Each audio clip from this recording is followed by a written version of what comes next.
Yun mga kababayan, na maraming mga nagsasagguni na mga magulang na nangangailangan sila ng banig at sa kumot at para ngayon lang para sa mga bata na yun ang kakulangan dito sa ngayon. Ano po yan, kuya? Lugaw, kain kayo lugaw.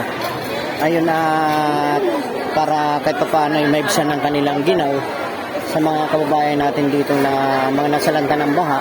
Dito yan guys sa Pag-asa Elementary School na sana makatulong tayo sa ating kababayan na mga kahit na mga pinaglumaan natin na kumot, yan ay malaking tulong na sa ating mga kababayan na makaproduce tayo, makapagbigay tayo ng ayon lang sa ating bukal sa kalooban. Yan guys,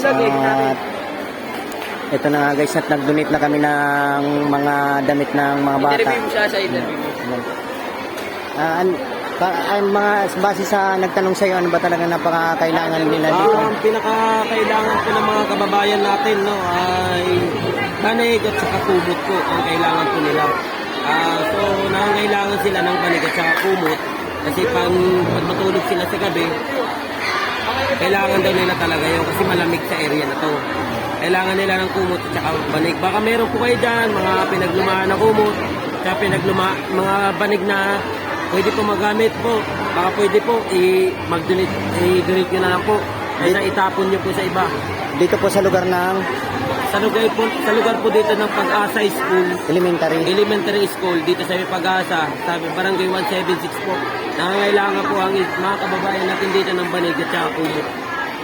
Yun lang po mga kababayan at sana mapanood nyo itong vlog na to na sa ating mga kababayan na malapit sa area na to. Nangangailangan ng banig at saka kumot, no?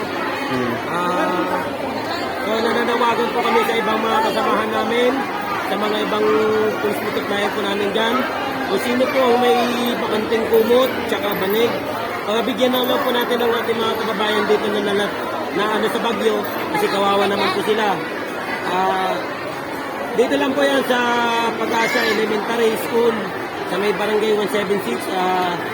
Kanina pa po mula alas 4, nasa area na po kami, nag-rescue na po kami, nag-forest alarm na kami, para po sa mga kababayan natin na nasalanta ng bagyo po. So, kayo po kailangan nila ng banig at saka kumot po yun.